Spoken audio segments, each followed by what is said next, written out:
আসসালামু আলাইকুম বন্ধুরা। আল্লাহর জিকির করার অনেক বাক্য কালেমা রয়েছে, তবে এমন 4টি বাক্য রয়েছে যা আল্লাহ তাআলার নিকট অত্যধিক প্রিয়।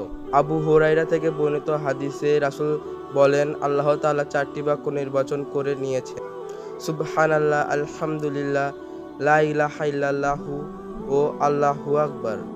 এই 4টি বাক্যের মাধ্যমে আমরা আল্লাহ তাআলার পবিত্রতা বর্ণনা করি, তার প্রশংসা করি, তার একত্ববাদের স্বীকারোক্তি দেই এবং তার বরত্ব স্তুতি বর্ণনা করি। এই 4টি বাক্য মানুষের গুনাহগুলোকে ঝরিয়ে দেয়, যেমন শীতকালে গাছের পাতা ঝরে যায় মৃদু স্পর্শে। আনাস থেকে বর্ণিত হাদিসে এসেছে, একবার নবী গাছের একটি ডাল ধরে ঝাঁকি দিলেন, কোনো পাতা পড়ল না। তিনি আবার ঝাঁকি দিলেন, এবারও কোনো পাতা পড়ল না। তবে তৃতীয়বার ঝাঁকি দেওয়ার পর অনেকগুলো পাতা ঝরল।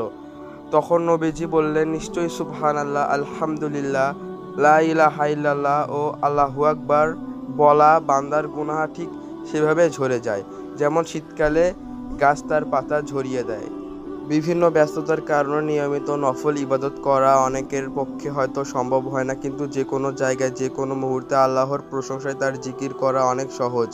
কোনো সময় ক্ষেপণ হয় না, কাজেও ব্যাঘাত সৃষ্টি করে না। এক্ষেত্রে উপরোক্ত বাক্য দুটি অন্তত নিয়মিত পড়তে পারি, এতে আমাদের অজ্ঞাতে ঘটে যাওয়া বিভিন্ন গুনাহ আল্লাহ মাফ করে দেবেন। হাঁটতে, বসতে, চলতে, বাসে, অফিসে, কর্মক্ষেত্রে, ডিউটিতে অনেক সময় আমরা শুধুমাত্র পাহারাদার, দায়িত্বশীল অথবা পর্যবেক্ষক হিসেবে থাকি।